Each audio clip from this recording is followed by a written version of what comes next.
Good morning, darling. Good morning, sweetie. I hope you noticed Julius's face when he ushered our guests in this morning. I did. Well, I guess Julius is a movie fan. And that's not all. He's a baseball fan. Yes, and it's certainly written all over him today. Well, it's 8:15, and this is Breakfast with Dorothy and Dick, coming as usual, direct from our apartment on 66th Street in New York. And today we're very happy to have at our breakfast table two friends who are also neighbors. And they've strolled up the street for some coffee and eggs with us. They're Leo Durocher, who needs no introduction in this neck of the woods, and his very beautiful wife, Mrs. Durocher, otherwise known as Lorraine Day. Now, here we are. Yes, here we are, and I think probably the first thing that I've got to do, not only for the members of our household, I know Mary is lurking in the doorway trying to get a peek at Mrs. Durocher, and I know that all the members of our audience will want to know what she's wearing, and it being a very chilly morning in New York, she has on a tan skirt, a beige skirt, and a violet-colored sweater set, high-necked sweater, and also a cardigan on top of it. And she looks very pretty. She hasn't any jewelry except her wedding ring, and I'm going to ask her about that. Lorraine, your wedding ring is gold and has diamonds in it, and it's a twin, isn't it? Yes, we had them made in Los Angeles, and they have flowers of diamonds and rubies around them. Looks great on me. I don't know how it looks on Leo. Well, I've been kidded quite a bit about it, dear, but I must say that I like it very much. I think it might be a little bit difficult batting with that, well, Leo. Dick, as you know, I don't think I'll have any difficulty this year worrying about whether I can wear it or not when I bat. Do you ever take it off? You must have to take it off when you wash your hands, don't you? Very seldom, Dorothy. I do take it off once in a while, but I very seldom do. You know, some people are sort of superstitious about their wedding rings. I never was. I took mine off right away so that in case I ever had to take it off again, I wouldn't feel that something terrible was going to happen to our marriage. But, you know, some people wear them and just say, I've never had my wedding ring off my finger, and then sometimes something happens to them and they have to get them sawed off, you know. I know lots of girls in pictures are that way. They put tape, and the makeup men have a terrible time trying to hide them, which I think is very silly. Yes, I think so, too, because I think that any marriage that is really worthwhile would last whether you took your wedding ring off or not. I wouldn't want to lose mine, though, would you? No. I feel rather badly about that. Lorraine, I understand that you have become sort of a baseball fan since you married Leo. Yes, I didn't know anything about it until I met Leo. What makes you think you know anything about it now? Oh, I'm very smart now. Oh. I am. I know all the players, and I know where they play, and I know the bat boy, and I know the umpire. How come you know the bat boy? He doesn't have a number. All right. I was going to ask that same question. Also, he's usually smaller, isn't he? Well, this particular bat boy isn't smaller. I knew them in Cuba because then they were a different color. Oh, here he's white. Right. Yes. Well, in Brooklyn, all the bat boys come big here. In Brooklyn, they do things different. Oh, they do. They do things Leo, how do you get to be a bat boy? Oh, Dan Comerford, who he just originated with baseball, I believe, in Brooklyn. He's been there about 40 years, and he's the clubhouse man, the custodian of all the paraphernalia, the uniforms and bats and balls and gloves and all that stuff. And the boys come to him and ask if they can be bat boys. He has a certain group when they get to be maybe 12, 13 years old, and if they're large enough, he goes for quite big kids. And he'll pick one out, and we'll keep him, maybe 4 or 5 years. Then the first thing you know, we lose him, and we'll have another one. Dan selects them. Do they ever become baseball players themselves? Some of them do. We haven't had any on our since I've been here. Now, is that a salaried position or Oh, honorary? yeah, they pay them. Oh, I should think that so many little boys would do it just out They'd of love love to do. of the game. I got hundreds of letters from kids who just wanted to do it. But Dan selects them, and they do get money for it. I suppose, Leo, it's superfluous to ask you if you miss being with the Dodgers this season. Well, Dorothy, it's a funny thing. I have never been so happy in my life as I have been the past month or so. But I really do miss baseball. You get the urge and the itch, and you grab the papers and run to the radio and wondering how your boys are doing. And although I'm not with the club, I've only seen them play 2 ball games, and that was in this past series with the Cardinals. And I didn't see any games at all on the coast. Every time that they do play, I'm not with them physically, but spiritually I'm with them. I'm pulling for them to win. You know, it's a shame, Leo, that you weren't here in New York for Babe Ruth Day. I understand that it was really a thrilling tribute. I certainly would have loved to have been here. He's a great guy, and a better fellow couldn't have been given a day. It was very touching. We saw it in the newsreels the other night, and of course the Babe looked pretty gray and tired, but he made his little speech, and I bet there wasn't a dry eye in the stadium. He's a great guy. He really is, and it's a great tribute to him, and he deserves every bit of it. He's been one of our great players of all time. Babe has been a wonderful influence, don't you think, Leo, for shut-ins and hospitals and those people who could never attend a game but followed his career so closely? Wonderful, Dick, wonderful. He did that all his life, even when I was with the New York Yankees and played on the same club with Babe. Why, it was never too much trouble for him to go any place, and especially for kids. What do you think about that plan for him to sponsor a youth baseball movement? Don't you think that's a splendid wonderful, Dick, and I see that's an operation now that they've already started it. It's wonderful, wonderful. I've been told, Leo, that you've done a lot of that with children. Well, Dorothy, I have in all the years I've been in baseball, which has been about 23. I've gone to father and son banquets and gave speeches and talks here and there, and especially last summer I remember very well of being suspended during the Cardinal series in St. Louis, right in the middle of the summer, and I flew back here to New York, and Mr. Rickey took me up the river here about 115 miles to the Boy Scout camp, and I spent 4 days up there, and I never enjoyed anything as much in my life. They put shows on, and the Eagle Scouts put shows on, and I spent 4 of the most wonderful days. And it was right in the heat of the summer, and these kids were just terrific. We're sleeping outdoors. Outdoors in the tents, and we played ball, and the kids were great. I never enjoyed anything so much in my life. Well, Lorraine, you say that you now can identify most of the players, and you know the bat boy because he hasn't any number. How are you coming on the subtle points of the game? Could you define a double play for me? Yes, I can tell you about a double play. Good. I couldn't. I'd like to hear tell that. you, Dick, if I'm there to nudge you and tell her how it goes. Well, as long as you're there to nudge me. And I'm learning the difference between a curveball and a fastball. And, Say. Let's see, what else do I know? You can tell know? a curve from a fastball, a straight ball? Well, when I hear some argument about it, and I I always didn't know agree that, with him. Lorraine, were you interested in baseball at all when you were out there in Utah, when you were a little girl? I didn't know that such a game existed when I was in Utah. I guess it isn't a very big sport out there, is it? Oh, yes, but I just had my mind on other things. In just a minute, Dick, I can answer a better one than that. What's that? Even after before we were married, she came east or something, and somebody asked her about Mr. Durocher, and she said, "Who is he?" No, I said, What does he do? That was it. What does he do? No, I mean that's She found out. answer I found enough right out. there. What does he do? Well, now, for instance, what did Mr. Durocher play when he was in the game? he was a shortstop. Well, good. At one time, he Get it played right on second the nose. base. You see, Dick, I prompted her. I told her all about myself. Eh? Have you been reading up on the life and times of Leo Durocher, or has he been telling you? He's been telling me. Those long evenings by the fire? Oh, well, he has to split them. I have to tell him about me, too. Darling, do you think you should tell the time? All right, 24 minutes past 8. Say, honey, when are we going to have some of that swell royal pudding again? Well, as a matter of fact, I wish we could have it for breakfast, but I thought that would be a little too rich. We're going to have it tomorrow at lunch. Mary is making a chocolate pie out of royal chocolate pudding. Oh, that's a great idea. Whipped cream on top? Yes, if you'd like it, although royal chocolate pudding is so rich and delicious alone, it really doesn't need whipped cream. I know, but I'm one for gilding the lily. And by the way, I'm keeping our royal dessert a secret from Dickie and Jill until after they've eaten lunch. If they knew they were going to have royal chocolate pudding in any form, they'd just tear through their lunch. Well, this family isn't the only one that goes for royal puddings in a big way, as proved when 1,052 royal users were asked why they switched to royal from other brands. Yes, 8 out of 10 said royal puddings taste more delicious. And they do, to make it 1,053. And I have a puzzle for you this morning. You have? Mm-hmm. What two words both begin with the letter C and mean the same thing? Let's see. I'm afraid you've got me. Why, comfortable and conformal. Very, very good. So early in the morning, too.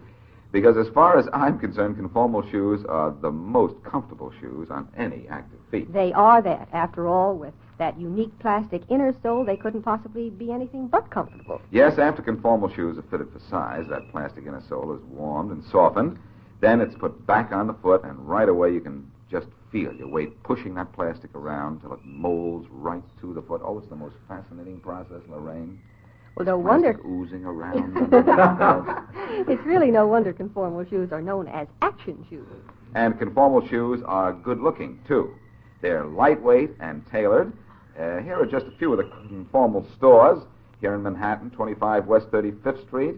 And in Jamaica, 89-71 164th Street. Union City, it's 4019 Bergen Line Avenue. And in Bridgeport, Connecticut, 76 Cannon Street. You know, there's one question I'd like to ask, Lorraine. Just tell me if this is too personal or too sentimental in your memory book. But I'd like to know, knowing Leo, I guess I've known him longer than you have, I'd like to know if he got down on one knee when he proposed. Where did he reach No. slid? Might have been his elbow. I don't know. No, he didn't. I'd like to know if it was a short proposal or a long-winded one. Well, I don't know whether he even asked me or not. I can't remember. You just sort of gravitated. Yes. Well, now, Lorraine, I understand that Leo almost became a Harvard man recently. Oh, yes, I want to know about that, too. That fascinates me. Well, he almost did. He was offered a job at Harvard when he was suspended this year. And, I don't know. Would have been wonderful, wouldn't it? I know a Harvard man. Yes. Would you explain to me what you were supposed to do and why you didn't do it, Leo? Well, when I was suspended, Dorothy, I received this offer to assist the coach at Harvard with the baseball team and with the athletics in general, I believe. That's what the job would have consisted of. But I was pretty upset at the time, and I just didn't take stock in anything at that particular time, although it really would have been wonderful. It was a grand offer. How is the Harvard baseball team? Well, they're all right. They're all right. They have a pretty good club up there, and I come from close by. You know, Springfield, Mass. is my home, and I would have enjoyed it very much. What would have happened to some of those college umpires if you let them have it, Leo? Oh, I couldn't do that, Dick. I'd have to be very careful. You would have had to do it in very elegant language, I imagine, at Yes, Harvard. polysyllabic words. Oh, Yes. sure. I'd have walked out and doffed my cap and told the umpire I thought he was in error, then gently brushed off, as they say. I wish to take issue with you. Oh, yes, and he'd have taken issue with me probably, only the good thing about that, they couldn't suspend me for 3 days or fine me any goodly sum of money. They might have just told me to leave the field quietly. Yes, you know, Leo, in your career, you've been suspended from your teams. You get suspended from your team or from the league. What is the Well, it's the technicality? game. You mean when you get put out of the game, Dorothy? Yes, or Oh, I say get I put was suspended after such and such a game. Well, you get, I think my record shows about 8 times a year, on an average of 8 times a year, that I get put out of the ballpark. You've been suspended as many times as Ann Sheridan has been from Warner That's Brothers. about right. You really But ought to get together and compare. I've only been suspended, for days. What I mean by 3 or 5 days. That's only happened to me a few times in baseball. But I have been put out of the game quite a number of times. In Cuba, he was put out at the points of bayonet. That's Wow. right. That's right. Quite a few Surrounded years by ago. gendarmes. Quite a few years The ago. constabulary walked in? What?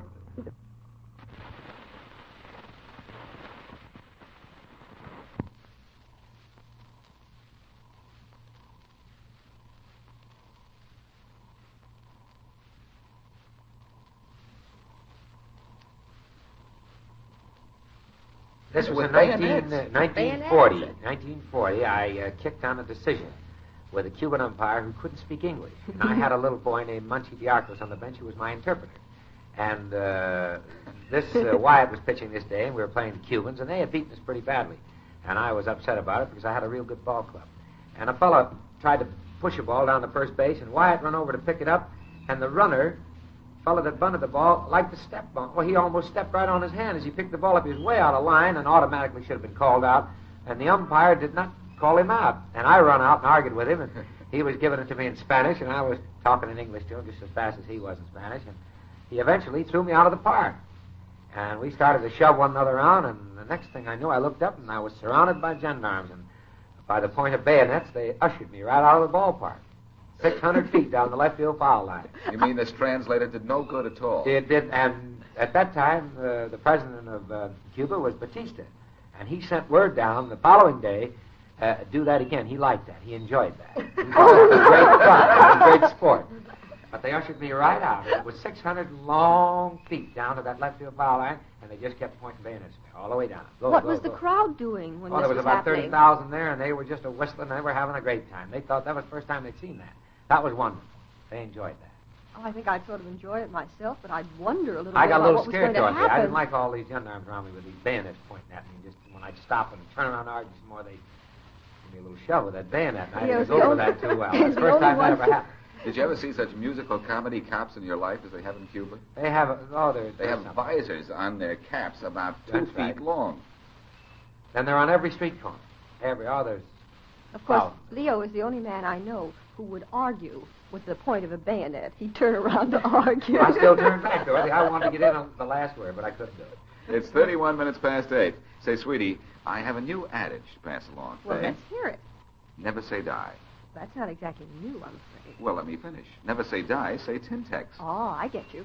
Tintex is the magic word to completely transform old fabrics into bright, new-looking things, because all fabric Tintex is the one dye that dyes everything and beautifully. Right, and Tintex comes in over 50 attractive, and I might even say glamorous shades. Mm-hmm. Yet Tintex is still only 10 and 15 cents or 25 cents for the giant size. Just think, honey. For only a few cents, dresses or curtains, to name only a couple of things, can be dyed to look just like new again with Tintex. Yes, and all fabric Tintex is guaranteed by Park and Tilford to dye any fabric, natural or synthetic. It's 32 minutes past 8. Do you remember that game that we used to play called I Went on a Trip and Took Such and Such? Oh, sure. It goes around the room with everyone adding something to it, something they'd take on a trip, and you have to remember everything that's preceded you. Is that the one? Yes, and I've just thought of an item that should always be used in that game. National City Bank traveler's checks. What better thing is there to take on a trip? Nothing, outside of a toothbrush, I guess. But those National City Bank traveler's checks should always be taken on real trips, not games, honey, because losing all your money when you're traveling is no fun. It certainly isn't.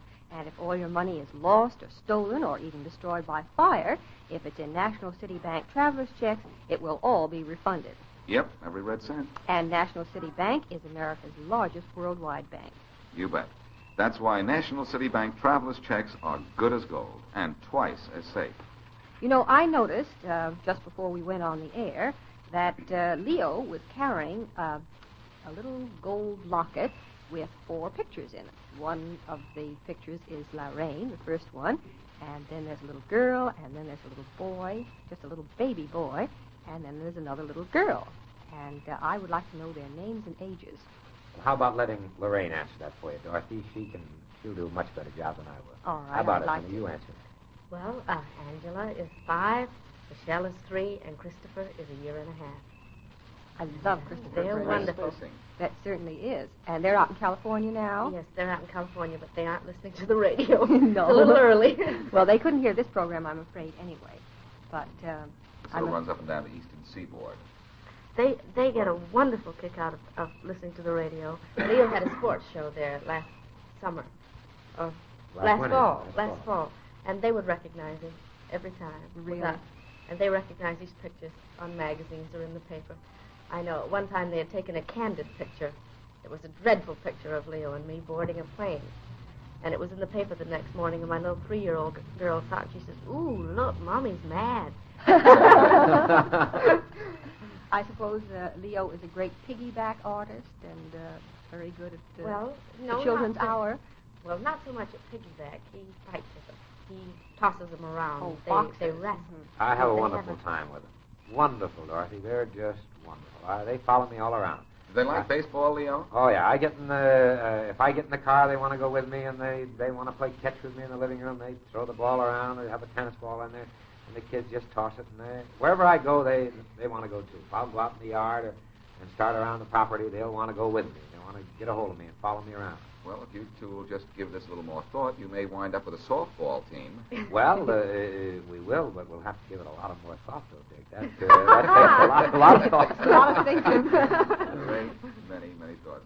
Well, I am sure that Mrs. Durocher is very pleased. You notice that little phrase of Leo's, we toss the ball back and forth in the living room. I'm sure Mama is delighted with that. I know how I feel when you and Dickie or Pop and Dickie start tossing a ball around the nursery and knocking things off shelves. I certainly wouldn't want it to happen in the living room. You better start hiding the dealt plates.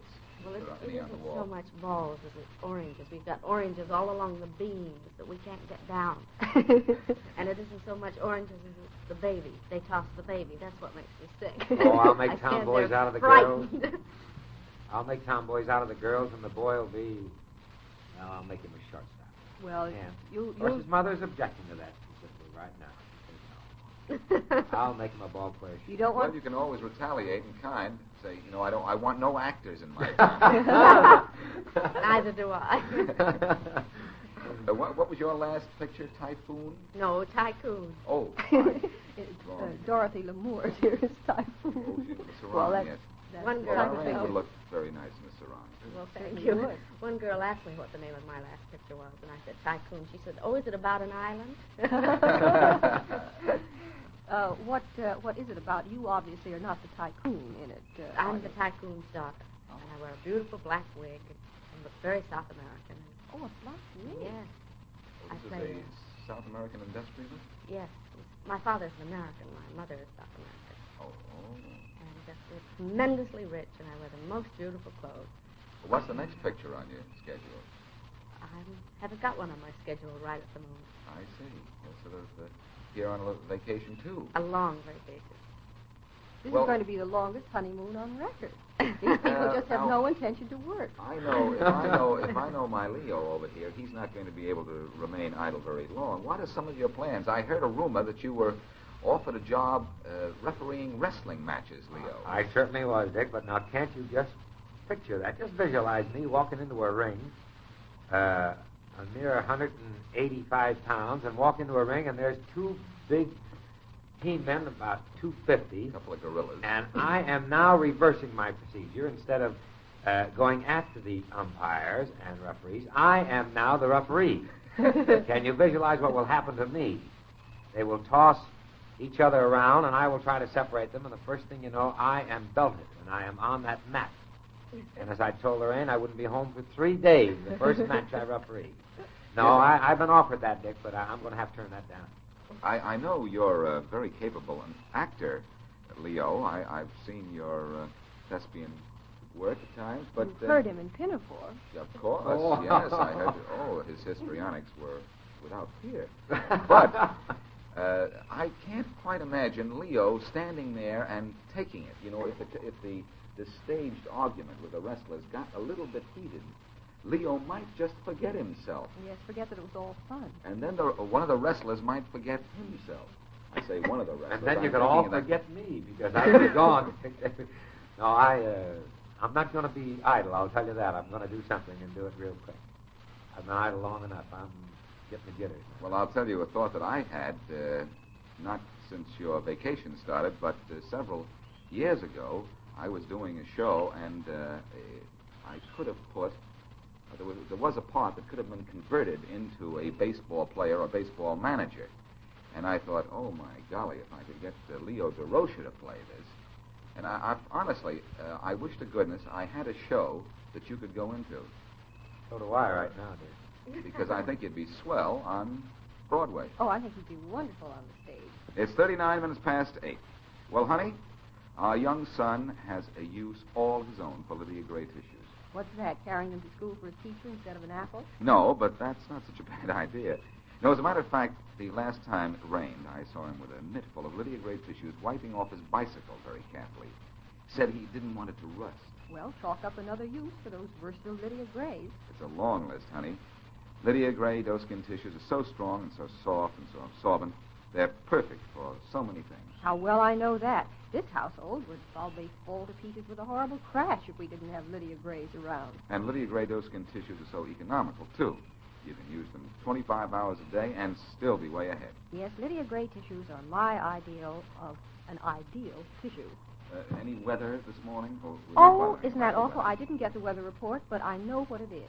It's going to be partly cloudy and very crispy cold today and even colder tonight. You know, there's snow all over the place except here in New York. There's been snow up in Syracuse. Leo was telling me about a ball game that was played in the snow yesterday. Where was that? No, it was snowed out, I think, in Cleveland. I think it snowed there, and they had to call the game on account of that. And last night. Were you at the game last night? Yes, I was, Dick. And it was terribly cold.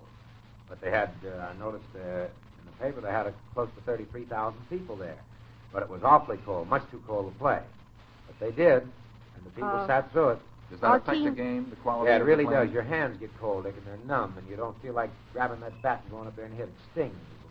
And it's hard to be a good pitcher on a cold night. But this fellow, Burkeen, didn't affect him much last night. He pitched that great. He's a great pitcher. Oh, he does. He's a great pitcher. Great. And that ball club now is starting to come into their own. The Cardinals. They're not that bad the way they've started. And they're starting to come around now. Oh, yes, I heard a sports commentator just giving it to the Cardinals and said that they were the champions or something. And yeah, they're champions of the world, Dorothy, and then to play so badly. I mean, they're now 5-12. That's 7 below 500. They're not that bad at all. They're not that bad at all. They're a good ball club. Excuse me, may I interrupt you, Leo? No, Would you explain that to me? I really don't know what that means, Lorraine. 5-12 and 700. Well, you see, they've only won 5 and they've lost 12, and they're 7 games below the 500 mark, and that's pretty hard. That means that they've got to win 7 before they lose any more to get back even with 500 again, to win as many as they lost. And if they don't do that pretty soon, it's going to be past mid-season here pretty soon, and they'll still be down.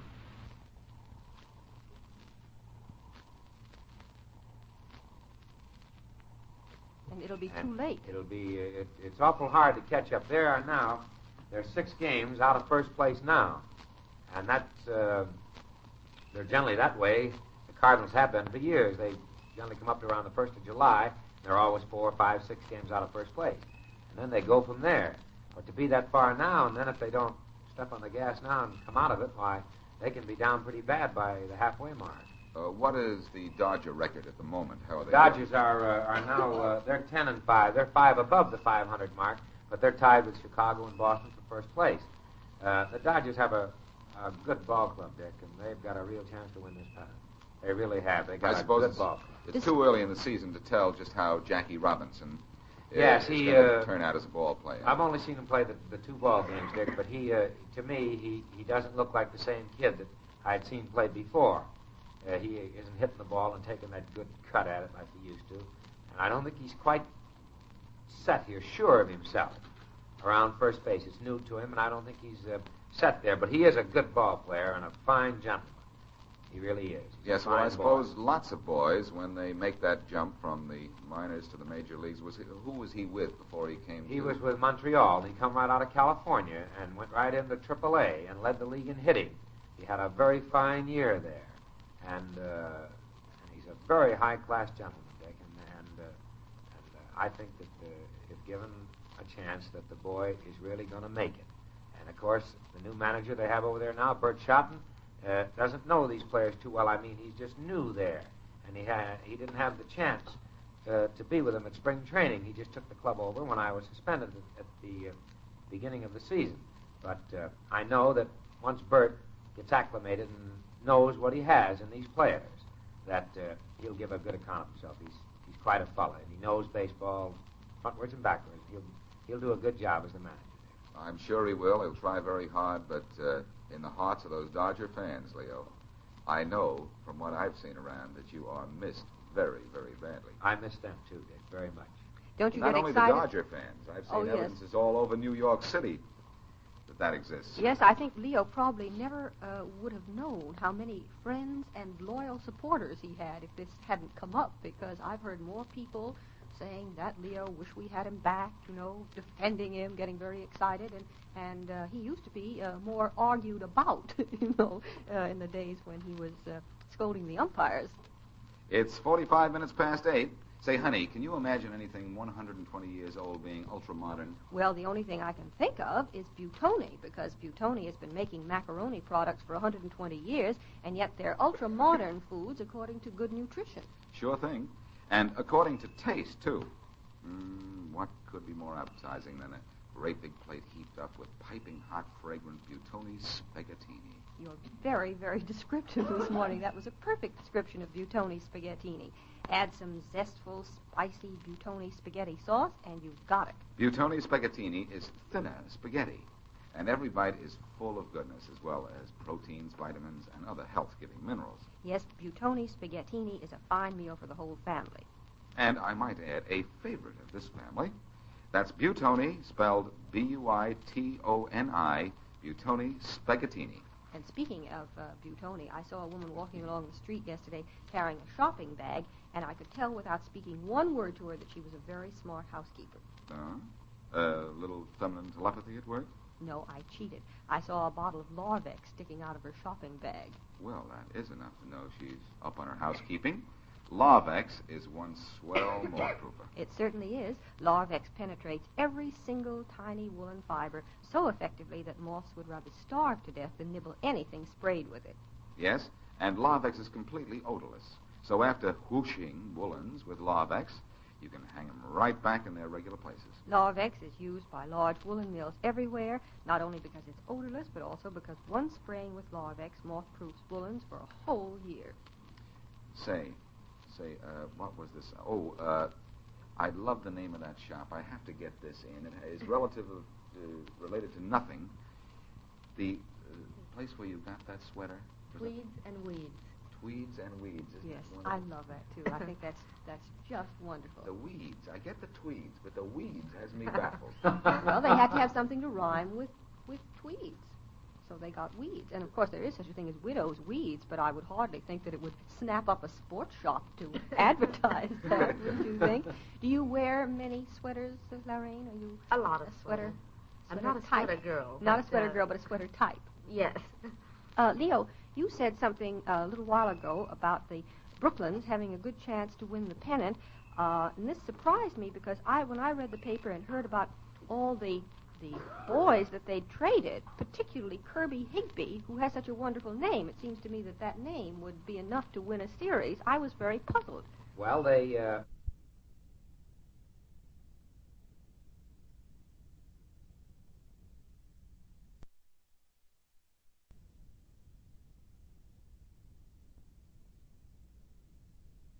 Dorothy, they have a limit in baseball and in teams that you can only carry so many men. And the Dodgers have accumulated over the past few years a number of very fine young prospects. And they have those prospects in the catching, pitching, infield, and outfield. They just can't carry all the men that they have. And when they ask waivers on them in the National League, these other clubs know that they're good players, and they'd be glad to pay $10,000 for some of these kids. So they ask waivers, and Pittsburgh, Boston, or St. Louis, or some club will claim them. So the Brooklyn club has to withdraw. Now, the only way that they can get down to the player limit is to trade or sell some of their players. And in order to make the deal with the Pittsburgh ball club, I wasn't here, but I can just see it, that Pittsburgh demanded a name in the deal, a named pitcher. They wanted a fellow like Higbee or Gregg or Lombardi or Hatton or Pranker. They wanted one of the top-flight pitchers that the Brooklyn club had. And in order to make that deal, they had to put Higbee in the deal. And I don't know how much money they got, but I know that they, as we say in baseball, they lopped off 5 names and only added 1, so they gained 4. Mm-hmm. They got rid of 4 men off of their list. And I still think they have to get rid of some more before they can get down. And that has to be done very shortly. They have to get down to 30 by May 15th. Oh, have you any idea how many they have now? I think they're 3 or 4 over the number right now. I think they're about 34 or 5 right now, and they've got to get down. And what kind of characters are likely to go? Pitchers? Well, yeah, shortstops? Most anyone. I think they are overstocked, as they say, with infielders right now. I think they have more infielders than they really need. But there's some clubs that don't have infielders, and they haven't got the ones they have are not as good as these boys. And there's no chance to send these kids out. on waivers because these other clubs will claim them. Well, now, Leo, what is in a baseball player's heart after he gets traded and he's with a new team? Oh, they hate to leave the club they've been with. I know Kirby Higbee. I talked to him on the telephone an hour after he was traded. I heard it out the coach, and I called him and talked to him. And he was terribly downhearted and disappointed, and so was his wife. But that happens all the time, Dorothy, and once you get with your new club and you're with them maybe a week or 10 days, you get acclimated with the players and talk to them and visit with them, well, it just gets to be the same old thing over again. You get a new school spirit. That's right. I know Hank Greenberg seems to have gotten suddenly enthusiastic about Pittsburgh. Now you're talking to one of the greats. He's one of the great players and one of the great fellas that we've ever had in this game. He's a great fellow. Yes, I think so, too, and so attractive, as I always say. Wonderful. He's a wonderful. Shoulders, yes. Honey, what does spring make you think of? Oh, birds, flowers, going to baseball games. I don't know. Why? Well, I can see that you don't have a woman's practical slant on spring. Most of us think almost first of all about spring cleaning. Oh, honey, isn't that kind of unromantic? Well, it doesn't have to be, because right along with cleaning, I think of giving terrace or porch furniture a shiny new coat of sapolin, or even the kitchen, and there's nothing unromantic about the bright, lovely spring colors that sapolin speed enamel comes in. Well, I can see myself now romantically painting away. But seriously, honey, I do get a kick out of painting with sapolin.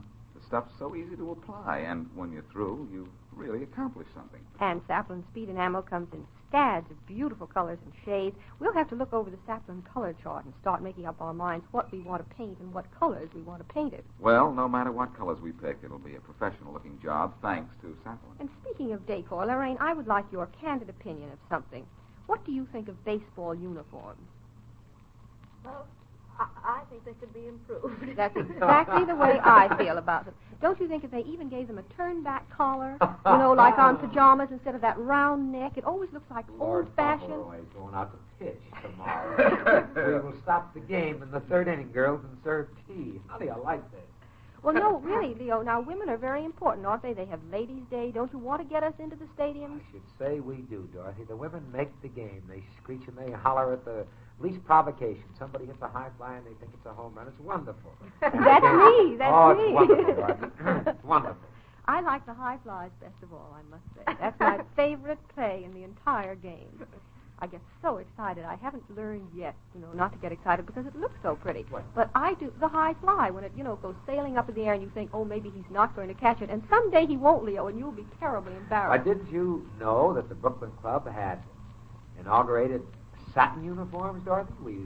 They wear them at night baseball. We did last year, although last night I had noticed that they didn't have them on, maybe because it was too cold. But we do have white satin uniforms. You should have little beaver jackets for them when it gets too They cold. had fur collars last night. No, but I see no reason for a round neckline on a baseball uniform. It's so unbecoming to any What man. would you suggest, Dorothy? What should they wear? A turn back, just like you have on a Lapels?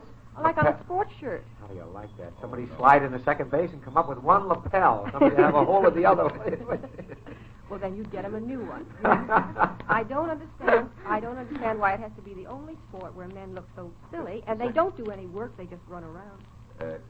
Well, excuse me. No, that's all right, dear. Well, we are almost off the air, you know. Before we leave, I wanted to thank Mr. and Mrs. Durocher, thank Lorraine Day and Leo for coming over here, and it certainly is nice to see how every day is beautiful with Leo now. Yes, so indeed. happy. Well, You're so right, Dick, and it's been a pleasure being here. It's time to go. Goodbye. Goodbye. Bye.